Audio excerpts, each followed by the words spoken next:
What's up, everybody? My name's Trey. This is Denzel. Welcome back to Better Days Sports. Number one place for all your sports news, talk, debates. It don't matter. We got your back. And in this episode of the podcast, we got some real fun stuff for you.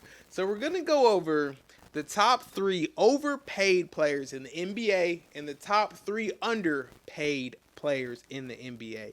But before we get into the video, before we get into the podcast, make sure you hit the subscribe button and the notification bell to get notified every time we post a video. And leave your comments in the comment section down below of how you feel about our picks. Because, look, there's a lot of players that get paid a lot of money. And there's also players on some two-way contracts. So there's a lot of players to pick from. These are just some that we kind of resonated with on this list. So, Denzel, go ahead and start us off, my boy. Of course, starting off, I just want to say this is not disrespect at all. We're just playing fake GM. Fake GM. Fake don't get fake. mad at us. Don't say fake. We real GMs, baby. We just don't have a team yet. Okay, we just got a team yet. So, number 1, overpaid, Mr. $40 million. $40 million. $40 million. What took us $40 million? Ben Simmons. Oh my goodness. Oh man. There's not one thing, it's another with Ben. I don't know where his career went wrong at, but he started off very smooth and potential for being a diet LeBron was there, but that was a long time ago. Paying Ben Simmons $40 million in 2025 is just a head scratcher to me. Like we could have been. I don't know who your agent is, but brother, please let him negotiate my salary as well. Yeah, because, please and thank you. Like, geez, my goodness, like when you always hear about what if Ben is gonna be what if you didn't pay him that much? What could you have actually done? Facts. Like total opposite. What you got on him, Trey? I know that's your guy. Look, complete love-hate relationship with Ben. Ben was supposed to be the next LeBron James. He's 6'10". He plays the point. Maybe he'll develop a shot. Not only did he not develop a shot, he never tried to shoot the basketball. Okay? So, look, Ben, I appreciate all the service that you gave for the 76ers. While you was there, you made us exciting. We were long. We were defensive. We got in people's grills. I loved having you on the team. But now that you're gone, I can look over and say, why are you getting paid so much money over there, Ben? Look, hopefully, Ben can kind of change around his career. I think going to the Nets and now going to the Clippers, he's kind of defined his role. He's no longer looked at as an all-star. And this is going to be that last year he get paid that amount of money. I'm just going to put that out there forward. Now, next we have on the list, Zach LaVine. Getting paid $44 million this year. Zach LaVine is an interesting case. He has a lot of injuries. He gives you a lot of very, very interesting offensive basketball. He's won a dunk contest. He puts people in the stands. But that stuff does not equate to winning regardless of where he goes. So, he's in the tail end of his career. This maybe the last big contract that Zach LaVine has, unless he can kind of drink from the fountain of youth and do something pretty interesting on this really weirdly constructed Kings team. But how you feel, Denzel? I agree. He's finally gotten healthy. 2023 and 2024 season, he only played 25 games. So, this season is really his bounce back season, and so far he looks good. He's back to averaging 20 points a game. When it comes to his shot, it's decent enough.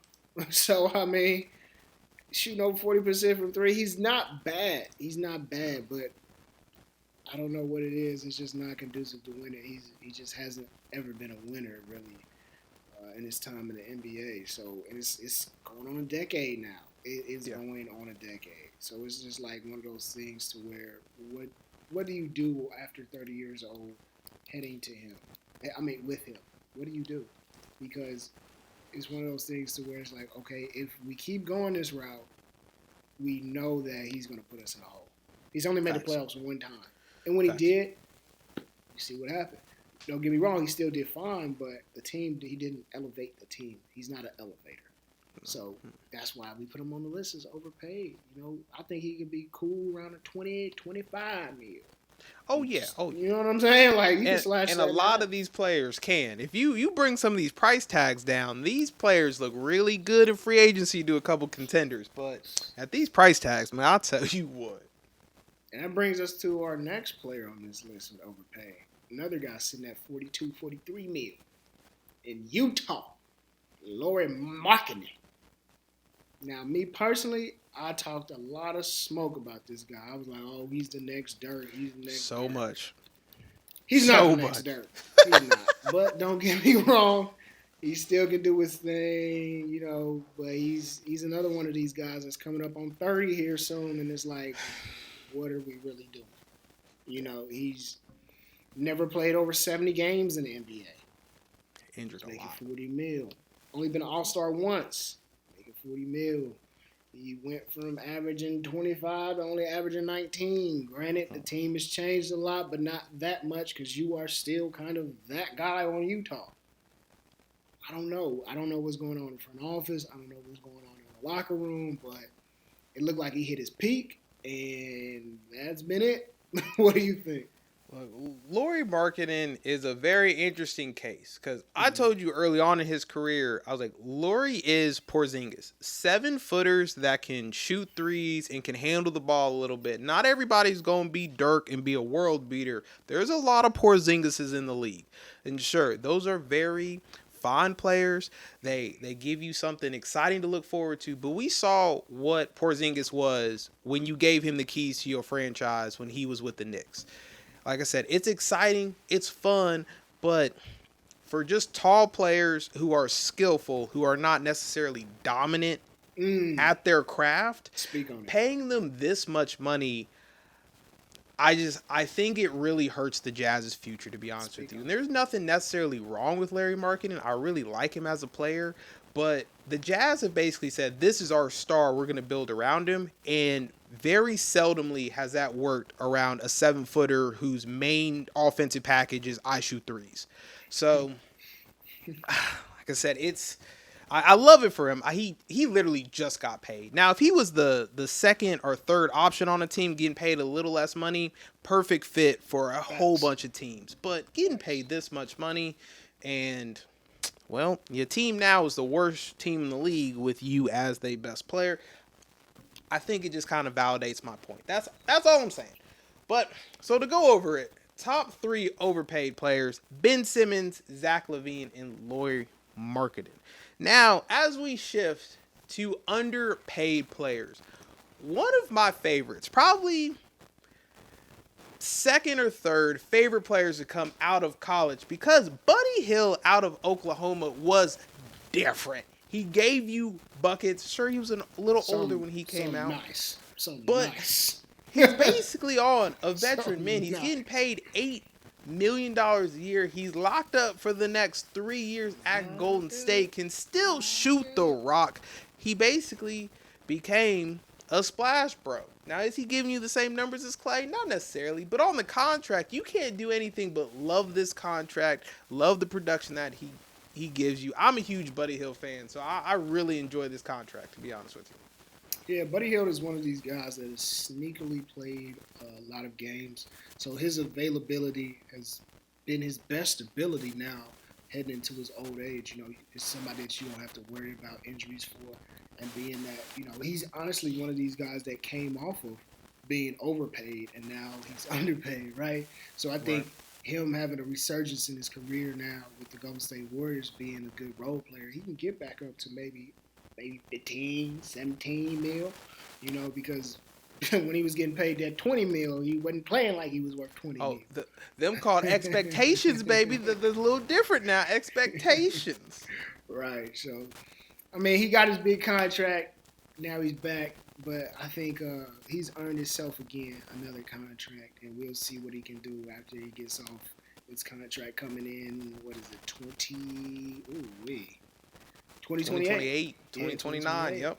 So I think he might be able to squeeze one more contract out of these folks, which brings us to our next one. This guy's not as old, right? another hard worker, another guy that's availability is his best ability outside of rebounding. I'm talking about Josh Hart, man. This guy, oh my goodness. 18 mil a year for what Josh Hart gives you. 18 mil. That is almost criminal. This man will rebound better than a big, play defense on anybody. Anybody. You want him to take a charge, he's taking a charge. You want to pick up full court, he's picking up full court. You want him to close out, he's closing out. You want him to dive on the floor, he's diving on the floor. Again, I talk about this with other teams. OKC, he's somebody that fits in that team as well to me, if you ask me, just thinking about, his mindset of not having an ego and just being a really good role player. Josh Hart, I can go on about him all day, man. Great guy. Really like him. Underpaid. Josh Hart is the definition of dirty work. Like, that encompasses Josh Hart to a T. Josh Hart is the person that you always want to pick on your team if you playing pickup basketball. He going to be diving on the floor. He going to be blocking shots. He going to be getting rebounds. He's that person you look at like, bro, why are you playing so hard? Like, you don't have to be doing all this. Like, that's Josh Hart. Now, are his skills necessarily going to blow you away? Not necessarily. Don't get me wrong. Man's still in the NBA. He's still great at basketball. He's a 3-and-D type of player. But just the amount of effort he gives you, the amount of availability that he has, the amount of minutes that he plays, Josh Hart, and I think for a lot of people, should be the staple of what kids look at as, Facts. I need to be playing like this man does because he plays hard, he plays his role, and because of that, he's going to have a long and beautiful NBA career. So, yeah, I almost feel like you could pay him borderline all-star levels, and I wouldn't be mad. I'm like, look, if you're going to play every game in the season, you're going to guard their best player, you're going to give us the most rebounds, and you're going to play the hardest on this team, you deserve all the money you can get. Josh Hart, big salutes to you, my boy. Now, giving last person on our list, Naz Reid. Naz Reid's getting $13 million this year, and I think has really stepped into his own. It's probably one of the big reasons the Timberwolves kind of were okay moving off of Cat, because they saw Naz Reid really step into that role. He's saying, hey, if we give him more minutes, we give him more plays called for him, he can give us similar production as what we're getting from Cat. And he's really just blossomed in his role, which is, regardless if you take me off the bench, you put me in the starting lineup, when I'm on the floor, I'm going to play my basketball at my pace, and I'm going to give you buckets. Certified bucket getter. I didn't realize, though, the man's only 6'9". He plays like he's 6'11", but playing the center, kind of undersized. I absolutely love it. Yeah, Naz Reid, I think he's a sleeper, especially at 13 mil a year. That's just crazy to me. He's a sleeper, though, because he's only 25. Former All-American. McDonald's All-American, yes. Crazy to think about. Like, now he's getting a chance to finally, like Trey said, show what he can do in the league. And this is just a steal of a player, man. Like, my goodness. This guy deserves every bit of a bag. He's helping that franchise out a lot. If they don't have Naz Reid on the Timberwolves right now, the moves they made, it's not happening. They're not winning basketball. They're not playing winning basketball without him. You want him to rebound, he can rebound. You want him to score, he can score. You want him to play defense, he can do it all. This is a do-it-all forward with a high-scoring ceiling. You usually don't see do-it-all forwards with a high-scoring ceiling. He's like Bam Adebayo, but he can actually go get his own bucket. Bam, Facts. Not so much, really. Facts. Not saying that he can't score, but Naz Reid can really go out there and fill it up. Bam can't do that. This is a higher ceiling version offensively than Bam, but he can give you everything else that Bam does too, in my opinion. And he's younger. Pay the man. Pay the man. 100%. I agree. 1,000%. So, underpaid, Buddy Hield, Josh Hart, and Naz Reid. Just some players. Like I said, there's a ton of players that are in the NBA that are making an ungodly amount of money. Other ones on some two-way contracts. Some people getting pulled up from the G League. Some people getting pulled off the street. So you can find some contracts out there that you be like, does this man get paid to play basketball? Or he's just doing it for the love of the game. So if you could for us, leave a comment in the comment section down below of who you feel is one of the most overrated players in the league and also one of the most underrated players in the league. Because like I said, there's a ton of them. We would love to see how you feel. And we really appreciate you stopping by. listen to the podcast, stop by the YouTube channel. Like I said, my name's Trey. This is Denzel. Better Day Sports is the name. If you don't know, I'm glad I could remind you. But if you are new to the channel, make sure you hit the subscribe button and the notification bell to get notified every time we post a video. And we'll see you in the next one. Peace.